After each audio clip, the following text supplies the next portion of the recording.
Report India daily. और विशेषज्ञों का एक बहुत बड़ा पैनल इस वक्त इंडिया डेली पर जुड़ रहा है। हमारे साथ मेजर जनरल रिटायर्ड जीजी द्विवेदी जुड़ रहे हैं, डिफेंस एक्सपर्ट हैं। स्वागत है आपका। Group captain retired doctor V N Jha हमारे साथ जुड़ रहे हैं, डिफेंस एक्सपर्ट हैं। स्वागत है सर आपका। Lieutenant colonel retired Shivdan Singh हमारे साथ जुड़ रहे हैं, डिफेंस एक्सपर्ट हैं, आपका भी स्वागत है। कैप्टन रिटायर्ड अनिल गौड़ हमारे साथ डिफेंस एक्सपर्ट के तौर पर थोड़ी देर में होंगे। और ब्रिगेडियर राजन जामवाल हमारे साथ जुड़ रहे हैं, डिफेंस एक्सपर्ट, आपका भी स्वागत है।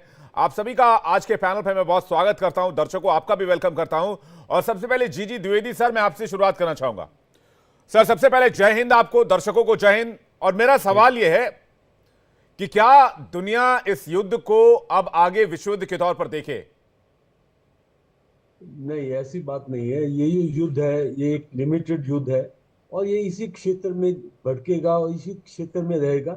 इसका वैश्विक आकार नहीं होगा, क्योंकि इसके दो तीन कारण है। सबसे पहले कारण है कि कोई भी जो महाशक्ति है वो इसमें बिल्कुल डायरेक्टली नहीं इन्वॉल्व होना चाहती, चाहे वो अमेरिका है और दूसरी तरफ ईरान की जो मदद में रशिया है या चाइना है, तो वो डायरेक्टली इसमें इन्वॉल्व नहीं होना चाहते। दूसरी बात है कि ये जो मुद्दे हैं ये वैश्विक मुद्दे नहीं है।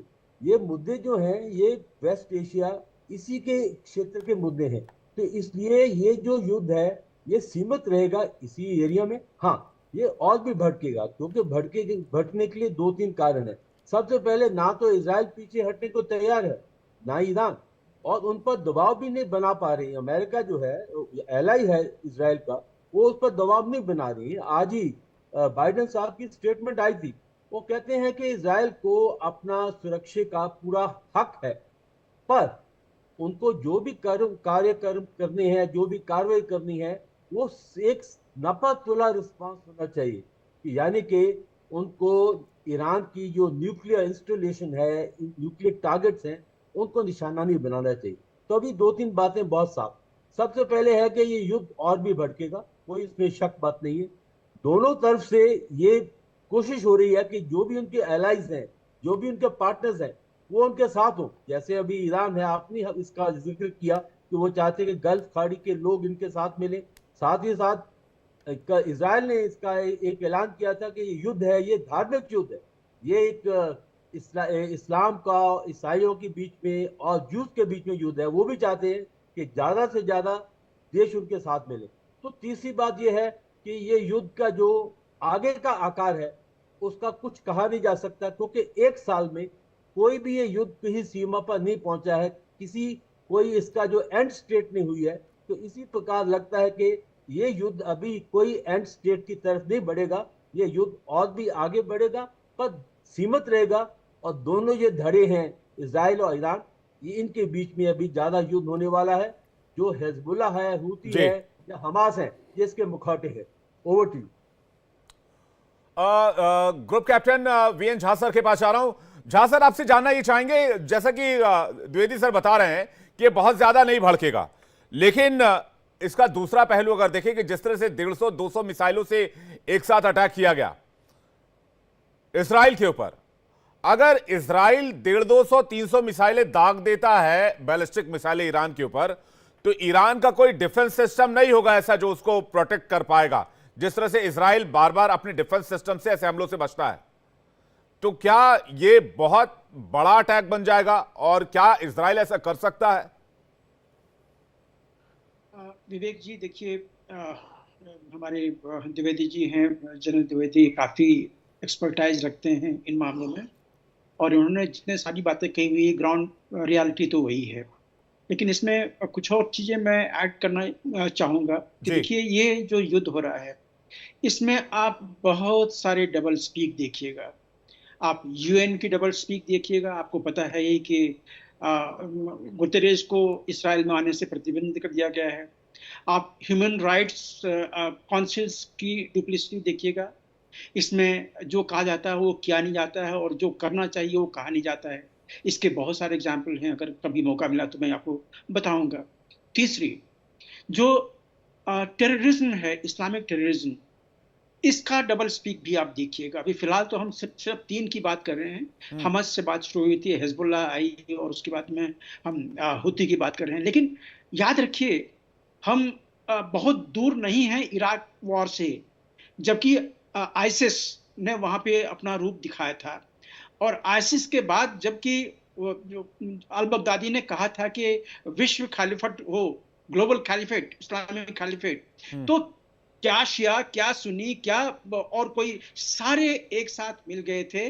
और इसके प्रमाण हैं कि आने वाले दिनों में जब भी ये जिहादी चाहेंगे अपने आका की बात मानना, याद रखिए आज के दिन में लगभग 188 जिहादी ऑर्गेनाइजेशंस हैं पूरे वर्ल्ड में, जिसमें से कि 108 सिर्फ मिडिल ईस्ट में हैं और इसके बाद अफ्रीका में है और बाकी सारे जगह में हैं।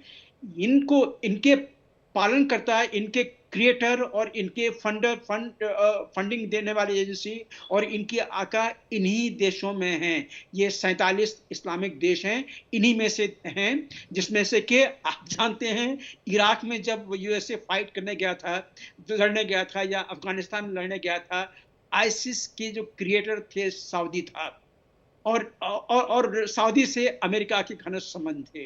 तो ये डबल स्पीक आज के दिनों में आप बहुत देखिएगा। अब आती है बात जो अभी फिलहाल चल रही है। हम आते हैं अपने आप को नैरो डाउन करते हैं हमास, हिजबुल्लाह और हुती पे। हुती थोड़ा सा दूर है, ये डायरेक्ट कांटेक्ट में नहीं है, ये कभी कभार वो मिसाइल छोड़ देता है, इसके ऊपर में अटैक हो जाती है। आपने देखा ही हुआ होदादिया पे अटैक हुआ है और भी अटैक हुए हैं। अमेरिका अटैक कर रहा है यमन पे, यूके अटैक कर रहा है और इसराइल भी अटैक कर रहा है। वो थोड़े से दूर में है, ना तो उसका जमीनी संबंध है और ना ही कोई और डायरेक्ट लिंक है। वो अपने आका की बात मानता है। ईरान उसको जब कहता है कि मिसाइल फायर करो तो वहां से मिसाइल फायर करता है। अब आई बात ईरान की। देखिए ईरान डायरेक्ट स्टेक होल्डर नहीं है अगर हम नेशनल सॉवरेनिटी की बात करें, क्योंकि ना तो हमास ना हिजबुल्लाह, इन दोनों में से कोई भी ईरानी सेना नहीं है। ईरानी सेना जो है रिवोल्यूशनरी गार्ड, वो बिल्कुल अलग है, उसका इस युद्ध से अभी तक कोई लेना देना नहीं है।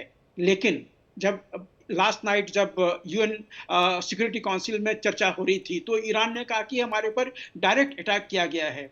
अब वो डायरेक्ट अटैक को क्या मानता है, शायद वो इससे पहले हानिया का ये हुआ था, असैसिनेशन हुआ था, शायद उसको रेफर करा था, या हिजबुल्लाह के कमांडर मारे गए नसरुल्लाह, उसको रेफर कर रहा था। तो ईरान जो है वो बिल्कुल अभी ग्रे जोन में है।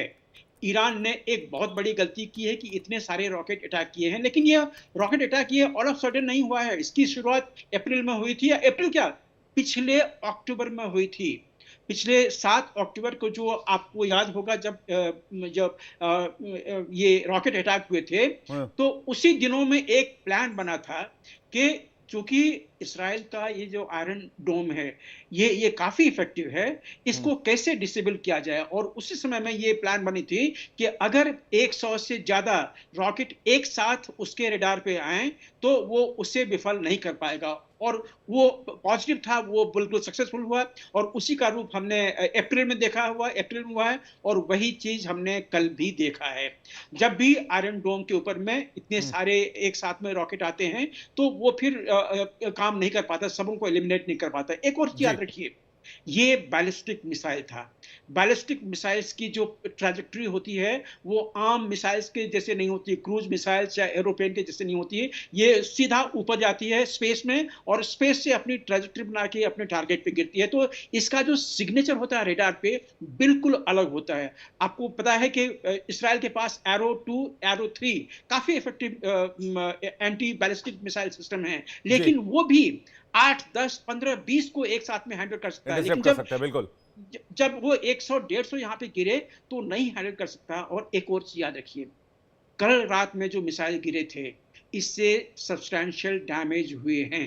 अब ये डैमेज क्या हुए हैं, मैं उसका स्पोक पर्सन नहीं हूँ इसराइल का, ये उसके जो डिफेंस सर्विसेज हैं, डिफेंस फोर्सेस हैं, सिविल एडमिनिस्ट्रेशन है, वो डिसाइड करेंगे। लेकिन डैमेज हुए हैं, काफी नुकसान हुआ है।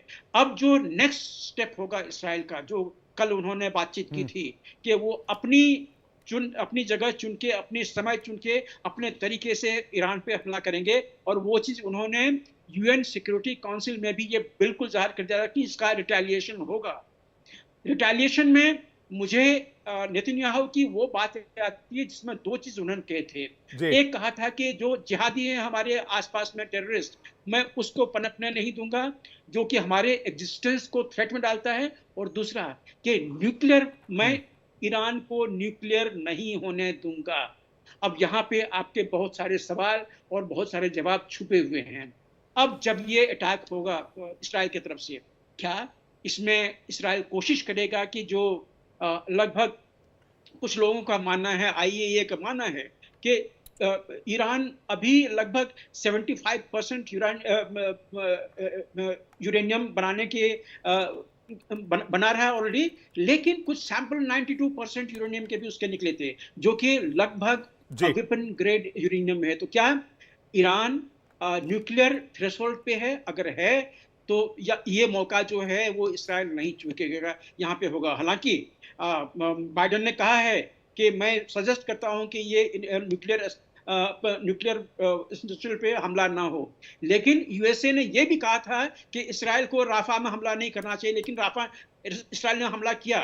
तो ये लेकिन झा सर यही बात है ना कि अमेरिका कह रहा है कि आप हमला मत कीजिए, तो अमेरिका बाद में दुनिया में फेस सेविंग कर पाए कि भाई हमने तो मना किया था उनको कि आप ईरान की न्यूक्लियर साइट्स पर हमला मत कीजिए। हो सकता है ईरान का ये बैकडोर प्लान ही हो कि इजराइल अगला अटैक जो करे वो इतना पर्टिकुलर अटैक हो और इतना बी स्पेसिफिक अटैक हो कि वो सीधे ईरान की न्यूक्लियर साइट्स पर हो और वो पूरा का पूरा प्रोजेक्ट ही खत्म हो जाए। मैं कर्नल शिवदान सर के पास 10 सेकंड दीजिएगा। मैंने इसीलिए आपको कहा था कि इस वॉर में आप बहुत सारे डबल स्पीक देखिएगा, जहां पे अमेरिका भी टेररिज्म के खिलाफ लड़ रहा है, यही अमेरिका साथ दे रहा है टेररिस्ट का यहाँ पे यूरोप में।